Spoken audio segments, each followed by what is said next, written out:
किसी गांव में बंटी नाम का एक लड़का रहता था। वह एग्ज़ाम देने के लिए गुजरात जा रहा था।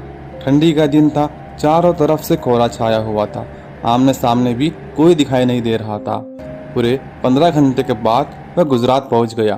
परीक्षा अगले दिन थी, इसलिए वह एक होटल में रहने के लिए सोचा। रात हो गई थी और कहीं भी उसे उसके बजट में सस्ता होटल मिल नहीं रहा था। काफी ढूंढने के बाद उसे एक सस्ता होटल मिला। वह उस होटल में एक कमरा बुक करवाया और जब वह कमरे में गया तो देखा कि कमरे के चारों तरफ जाले लगे हुए थे। ऐसा लग रहा था मानो कमरा काफी सालों से बंद पड़ा हो और कमरे के अंदर का माहौल एकदम डरावना और सुनसान लग रहा था।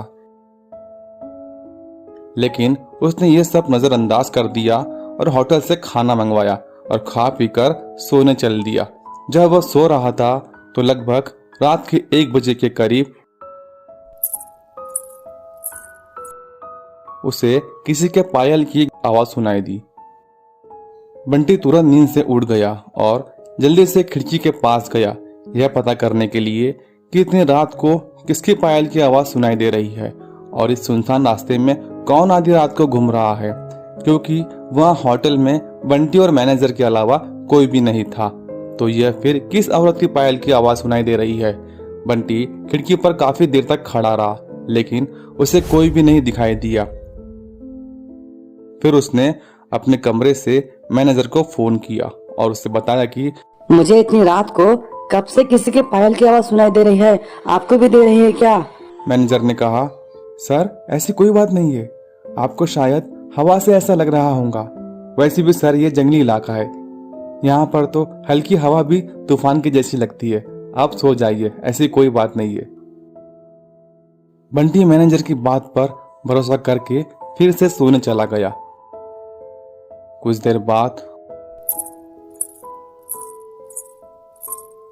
उसने दोबारा वही पायल की आवाज पहले से भी ज्यादा तेज सुनाई देने लगी। इस बार उसने अपने कमरे का दरवाजा खोला और सीधा होटल के बाहर देखने के लिए चला गया। जब वह बाहर आया तो देखा कि एक काफी लंबी औरत है जो सफेद साड़ी पहनी हुई थी। उससे काफी लंबे बाल थे और वह अपने हाथ में एक नारियल लेकर होटल के चारों तरफ चक्कर लगा रही थी। ऐसा लग रहा था कि मानो अपनी पायल की आवाज से किसी को बुला रही है। बंटी दौड़कर उसके पास गया कि कौन है यह औरत जो इतनी रात को यहाँ घूम रही है, लेकिन वह तुरंत ही गायब हो गई और चारों तरफ कोहरा ही कोहरा फैल गया। बंटी भी थोड़ा घबरा गया क्योंकि जिस औरत को उसने सामने से देखा अब वह दिख नहीं रही थी। बंटी अपने होटल में वापस जाना चाहा, लेकिन फिर से उसे दोबारा पायल की आवाज सुनाई देने लगी। बंटी अब उसे ढूंढते हुए जंगल की ओर जाने लगा। चलते चलते वह अपने होटल से इतनी दूर आ गया कि उसे पता ही नहीं चला। फिर उसने उस घने जंगल में कुछ ऐसा देखा कि उसका दिल दहल गया। उसने देखा कि उस औरत ने एक पीपल के पेड़ के नीचे 5-6 लाश रखी थी और बारी बारी से एक एक को नोच नोच कर खा रही थी। उसका मुंह खून से लथपथ था और चेहरा भी काफी डरावना था। बंटी ने जब यह सब देखा तो उसके पांव तले जमीन खिसक गई। यह सब नजारा देखते ही उसे डर के साथ साथ रोना भी आने लगा कि वह चुड़ैल अब उसे भी मार देंगी, क्योंकि अपने पायल की आवाज से यहाँ तक तो मुझे लेकर आ ही गई। लेकिन उसने हिम्मत से काम लिया और हनुमान चालीसा पढ़ते पढ़ते धीरे से वहां से भाग गया ताकि भूत उसे देख ना ले। लेकिन भूत तो भूत होते हैं। बंटी ने जैसे ही वहां से भागने की कोशिश की, वो चुड़ैल अचानक उसके सामने आ गई और उसे इशारों से अपने अड्डे पर ले जाने लगी जहां पर उसने लाशें रखी थी। बंटी हनुमान जी का जाप करके इतनी तेजी से वहां से भागा जैसे मानो उसके अंदर कोई शक्ति आ गई हो। भागते भागते सीधा वह अपने होटल वापस आ गया। वहां थोड़ी देर रुका तो उसे एक आदमी दिखाई दिया। उसे देखकर ऐसा लग रहा था कि यह अच्छा आदमी है। वह बंटी के पास आकर बोला, अरे अरे क्या हुआ भाई, तुम इतने डरे हुए क्यों हो? बंटी ने सारा किस्सा उस आदमी को सुनाया तो उसने बताया कि भाई तुम बहुत किस्मत वाले हो कि आज तुम बच गए। वो भूत किसी को भी नहीं छोड़ती। और तुम इस होटल में क्या कर रहे हो? इसको तो बंद हुए काफी साल हो गए। बंटी ने जब यह सब सुना तो उसका डर के मारे पसीना निकलने लगा।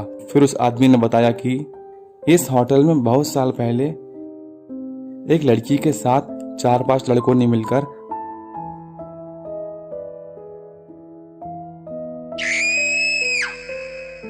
भयानक तरीके से उसका रेप करके उसे मार दिया था। लड़की तो मर गई, लेकिन उसने मरने के बाद उन सब लड़कों से अपना बदला लिया।